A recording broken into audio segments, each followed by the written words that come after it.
and thank you so much for joining me for another episode of Royal Secrets. Gee, I'm enjoying this book, and I'm really thrilled that you're enjoying it too. There's so many funny and warm, lovely stories in this book. Now, I'm going to share more tonight, and I'm going to kick off with desserts, or as the royal family referred to them as puddings. Now, the Queen had her favourite pudding. It was homemade ice cream with little chunks or chips of good quality chocolate mixed throughout, and she just really loved it. And she was most dismayed to find out from a chef, after many years of thinking that she invented this great concoction, that chocolate chip ice cream had actually been available in the USA for many, many years. Now, the Duke of Edinburgh actually loved a chocolate mousse, and when they were up in Scotland, there was a particular cook that used to make it beautifully for him, and he loved it with lots of malt whiskey sort of through it. So he ordered it because there was going to be a shooting party, and Anne and Charles and lots of people were coming for this little shooting party weekend. So they all arrive, and the next morning they have breakfast in their rooms, but they head down to have lunch together. And what did they find when they walked into the dining room but this lovely cook that makes this brilliant whiskey mousse, actually really drunk, rolling out pastry for the lunchtime pie on the floor of the dining room, and next to her was a completely empty bottle of malt whiskey. Now, they all laughed at the time and thought it was highly amusing, and this was just before Christmas, so the poor cook thought she actually got away with it, but she didn't. A few days after Christmas, they called for her and sacked her. She got the sack. They remembered, but they didn't want to sack her just before Christmas because they didn't want to be left without a cook. Now, in chapter 4 of this book, Stephen Barry actually tells us about the state banquets, and he actually describes them like this. A state banquet at Buckingham Palace is probably one of the most splendid and awe-inspiring sights in the whole world. It was also the scene, one of the funniest things he'd ever seen. He tells this story about this woman that has an extremely ample bosom. She was more than just having an ample bosom. She was a Dame Commander of the Order of the British Empire. She was also a full brigadier in the army. So she had this sort of strappy black dress on, but on the left-hand side were all her medals. So, you can imagine, ample bosom, lots of medals, and thin little spaghetti straps. Now, the people that waited at table had full livery on, and their ornate uniforms had 5 gilt buttons emblazoned with the Queen's coat of arms. Now, this is what happened. A young footman assigned to the Dame Commander's section bent over to serve her some broccoli. The gilt buttons on his jacket became entangled in the ribbons on her left bosom. Now, he had a great deal of trouble extricating himself, so he set down the silver dish that had the broccoli in it and sort of put 2 hands to the task, and the Dame Commander was trying to help him as well. She was keeping quite calm, but a little bit of fluster was entering into the equation, but they managed to detach each other, and visibly relieved, he leaned over to pick up the broccoli again, whereupon one of the gilt buttons actually got caught up in one of her spaghetti straps. And in dismay, he sort of quickly pulled away, and she pulled away at the same time, and the strap broke, whereupon in horror she pushed herself back from the table and her bosom fell out. And so you can imagine it was quite a state banquet. And the Archbishop of Canterbury was there, and he looked sort of fixedly at his plate when that happened. Guests in her vicinity were riveted, and so was I. Now, Stephen Barry, when he first started at the palace, sort of started off as a footman waiting at table, but in this case, he was actually working for the then Prince Charles, but he used to watch in the state banquets behind this screen. There used to be a screen where you couldn't see staff, but you could see the big table, and he used to be on call in case, Prince Charles needed anything, so he saw all of this unfold in vivid detail. Dinner resumed at a stately pace. It was much to the credit of the army that, returning after a quick repair involving a safety pin, the ladies settled back at the table smiling and talking as if nothing had happened. Now, he says a really interesting thing about the state banquet and getting ready and laying the table and all that, and I found this bit fascinating. The youngest and lightest of the under-butlers gets up on the table wearing soft slippers, rather like airline socks. He walks down the centre of the table, carefully placing each piece of crystal glass. And he does it that way so he can make sure that they're all lined up perfectly, because if he gets on top of the table and sort of takes a bird's eye view down, he can tell that they're all equidistant and, perfectly placed. Isn't that fascinating? Hundreds of years of tradition go into the pageantry of this dining spectacle. And then he points out, though, that in Queen Victoria's time, there was 9 courses and 45 separate dishes served as a matter of routine. And he says that the state banquets when he was here, this was in the 1980s, of course, there wasn't 45 separate courses. Then he mentions that after dinner, the Lord Chamberlain calls for silence. The Queen pops on her spectacles to read her speech. Responses are made, and then the royal party and all the guests proceed to other drawing rooms for coffee and liqueurs. Now, he says the only drawback to these glittering and glamorous occasions is the fact that men back then, I think they still do now, not quite sure, they wore white tie. Now, I believe in more recent times that it's now not white tie. Maybe it is for particularly really important banquets, but I believe white tie isn't as common as it used to be. But that's good, because the then Prince Charles and Prince Philip absolutely loathed their white tie outfits. When Prince Charles would walk into the bedroom and realise that it was white tie, he'd say, "Oh, bloody white tie," and the air would be royal blue as he struggled to dress himself. Now, he talks about all the different ways the royal family actually eat at these state banquets, and Prince Charles is often the slowest of the royal eaters. He'll be chatting away and fiddling with his food when suddenly he'll feel his father's glaring eye upon him, and then he'll quickly put down his knife and fork. And he tells another little interesting aside that Lord Mountbatten, yes, Dickie Mountbatten, used to mash everything on his plate into nursery food, which sort of indicates to me ill-fitting dentures, do you think? He was too scared to chew anything, and so he used to mash it up on his plate. He went on to say about more informal dinners at Balmoral, there would still be guests, but of course nothing like a state banquet. And he talks about the time dinner was served. Dinner is served at Balmoral at 8:15 if it's informal. It's usually followed by one of the latest movies shown in the ballroom, which doubles as a cinema.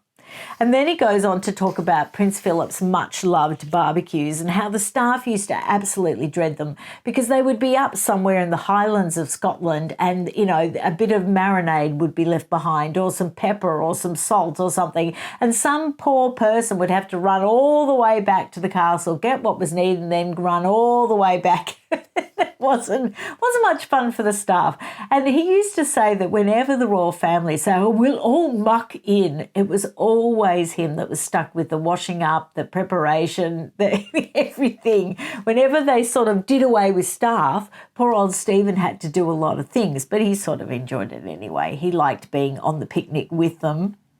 One of the regular guests at Balmoral is the Duchess of Grafton, who also happens to be the Queen's mistress of the robes. One evening, the Duchess was still feeling a little peckish after the meal was finished, and she made the mistake of trying to steal a bunch of grapes and put them in her handbag. The Queen's eagle, all-seeing eyes spotted her, and to this day, the Duchess is teased about her little bit of table lifting. Oh, I can sympathise, because as soon as the Queen finished eating, even if you were sort of only a quarter of the way through your meal, although they said that the Queen was very sort of thoughtful and considerate, she would sort of wait to see that, people had at least half their meal. But I imagine that it would be hard because as soon as she puts down her knife and fork, the plates are whisked away, and bad luck if you were enjoying eating whatever you were eating. So there was a lot of food waste, and a lot of food is recycled now, but it still comes hard to Prince Charles to throw anything away. So he says at Highgrove that the fridge was always full of mouldering sort of bits and pieces would finally eat up in some frightful concoction rather than have any waste. When it came to food, they were fairly predictable, particularly on Sundays. They used to have the traditional roast beef with British trimmings of Yorkshire pudding and baked potatoes, and pudding is always creme brulee and peaches. Now, there's a little story about a certain Boxing Day shoot. I remember one Boxing Day, and then he says Boxing Day is the day after Christmas. That's if you didn't know. Well, I think we all know anyway. When we were all at Windsor. The guns go out at 9:30. Then at about 11, the staff leave to set up a luncheon. And this time it was in a little hall in the middle of Home Park. Now, in between these sort of shooting days on Boxing Day or whatever, this particular hall wouldn't have been used. So when they got there, they had to clean it and dust it and check it was all good and put sort of toilet paper, where the labs were and all that sort of thing. But just before the royal family arrived and they'd set up the table with linen and silver and glass and china, all bought from Sandringham Castle, they went to put the towels and soap into the lavatories, and they found to their horror that all the walls were covered in graffiti. And not just any graffiti, really, really offensive graffiti. So there was a big panic, and footmen and pages were sent up to the castle to get bleach and scrubbing brushes and all sorts of things, and it was a race against time. And so they came back and they were scrubbing. They couldn't get it off. They did manage to make it a lot more faded, not so obvious, but it was still there. So the Queen Mother arrived first in this hall. She had a drink and then she thought she would wash her hands. She disappeared into the lavatory, and it seemed to the footman that she was there for a rather long time. Well, of course, all the footmen were staring fixedly at the door because they wanted to see the Queen Mother's reaction when she actually came out of the loos. But when she came out of the loos, she emerged without the faintest trace of expression. But it was interesting that all the royal ladies appeared. The Queen, Princess Margaret, the Kents and the Gloucesters all took turns to go off and wash their hands because word had got around, followed by all the other lady guests. They must have thought the footmen were mad. Every time anyone went in or came out, the men's heads were on swivels to see if they could spot any shocked reaction. Now, they had a problem. They used to sort of check footmen to see if they were suitable for actually serving at table, because some just were not suitable. Some would get so nervous that they would drop things, they would burn guests, all sorts of things would go wrong. Well, there was one particular footman that was a bit of a weirdo, and he got this fixation on Princess Margaret. And he used to stand, once you'd served at table, you would stand back. Now, most footmen would look at the carpet or look up at the ceiling or just look disinterested, would give people at the table, a bit of privacy at that point. Not this one particular footman. He used to stare at Princess Margaret. So that made her feel really uncomfortable. So they arranged it that the footman was put behind Princess Margaret so she wouldn't have to put up with him staring at her. Trouble is, she could feel his eyes boring into the back of her neck still. So he was sort of got rid of, yes. Princess Margaret didn't really like that. He also remembered another young footman, a Lancashire lad. The first time he was really close to the Queen, he was standing holding 8 magnificent dessert plates. At the sight of her, he turned bright scarlet and dropped the lot. The Queen said, "Don't worry," she said it immediately. "Don't worry, just carry on. Keep calm and carry on." In time I worked for the royal family, my heart used to sink when the suggestion was that we all muck in. We were all going to muck in at Highgrove when the Prince first bought it, and he, his detective and I went down for weekends. And then he would say that the detective would think that he'd have to make a very important phone call after dinner. The Prince would be nodding off over the television, and I was out in the kitchen cooking supper, serving it, washing up, and then getting breakfast the next day.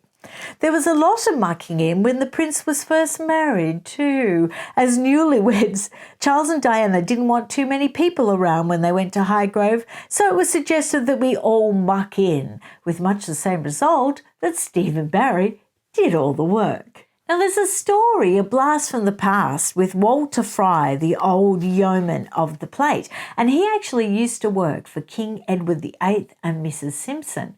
And he told Stephen Barry that Wallis Simpson actually had appalling table manners. And this is this fun little bit. Terrible table manners that woman had, Walter used to say. I'd be standing there waiting for her to serve herself and holding this huge silver entree dish of vegetables, and she'd be talking and she would just ignore him. She didn't show any consideration to the staff whatsoever. We fixed her though, said Walter. She usually came out from dinner with a burn on her shoulder because they would let the gigantic dish just touch her shoulder. Give her a burn, give her a bit of a hurry up. He also has fond memories of nursery tea because he was actually footman or nursery footman back in the days of Prince Andrew and Prince Edward. And his favourite times were Sunday afternoons because the palace coffee ladies would make us all jam pennies for our tea, which of course just strawberry jam sandwiches but cut in little circles so they look like pennies. And he says, I don't know what it was about that shape, but it just used to make everything taste better because there was no crust that you had to eat. The coffee ladies who made the jam pennies are an institution at the palace. There were 4 of them, employed only to make coffee, starting with grinding the beans, fresh, and then brewing in old-fashioned earthenware pots. Now, Stephen Barry worked out that these coffee ladies used to cost the palace £20,000 a year just to make a good cup of coffee, because once you add up the coffee ladies' insurance, pensions and housing, that would be what they would cost. Now, the ladies were not responsible for making the cakes or buns that go with mid-morning or afternoon coffee, though. There was another special kitchen that was part of the palace called the Royal Pastry, where everything was baked. Oh, I would love to visit there. And then they'd be taken to the coffee room. The Royal Pastry made ice cream, simple Victoria Jum sponges, biscuits, a chocolate cake, plus all the dessert mousses and the royals' great favourite crepe Suzette. They made flans according to the fruit that was in season, soufflés, cheese, lemon, and they would dress the fruit bowls and squeeze the orange juice for breakfast. The coffee ladies had a great job because they got to travel from castle to castle because they were considered absolutely indispensable. And they would move around from the court to Windsor and Balmoral, but not to Sandringham, because in Sandringham, that was where they all mucked in. So that's the end of that chapter. I will be back a little bit quicker because I've had complaints that you cannot wait a whole week between installments. So I will be back a lot sooner than next Friday with another exciting chapter. See you then. Bye. Oh, before I go, can I ask you all to check that you're still subscribed? Because quite a few people have said to me, I was subscribed and now I'm not subscribed. So do you mind checking it and just make sure you do subscribe and hit the bell and do all those good things? I'd really appreciate it because it does help my channel. Thanks a lot. See you next time. Bye.